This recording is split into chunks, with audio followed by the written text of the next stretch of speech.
এবং সামনে বসে থাকা শহীদ সৈনিক এবং শহীদ পরিবারের সহিত আমি সংগ্রামী সালাম। আসসালামু আলাইকুম ওয়া রাহমাতুল্লাহি ওয়া বারাকাতুহু। আজকে অনেকে বলতে শুনেছি আমি বক্তব্যের মধ্যে এখানে রাউজান বিএনপির মধ্যে সাদাবাজি হচ্ছে। আমি আপনাদেরকে উদ্দেশ্য করে বলতে চাই, সাদাবাজি যারা করতেছে তাদের নাম আপনারা এখানে প্রকাশ্যে বলেন। রাউজান বিএনপিকে শহীদ পরিবারের বিএনপি সন্দেহবাদকে আর এই সাদাবাজির কথা বলে কলঙ্কিত করবেন না ভাইরা। আপনারা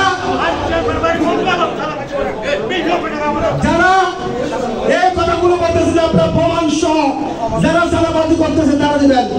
5 তারিখের আগে যারা ছিলেন তারা কোন চাঁদাবাজে, তারা কোন টেন্ডারবাজে, তারা কোন মানুষের অত্যাচারের উপর আমাদের এই নেতা কর্মীরা নাই।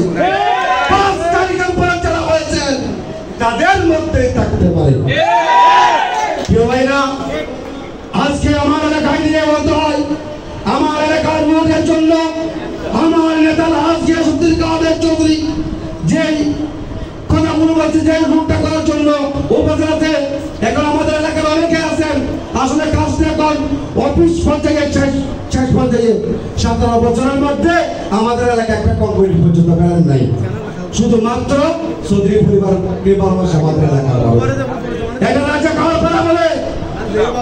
আরেকটা কথা বলবো ভাইরা, আমাদের অনেক ভাইয়ের পদবিও নাই।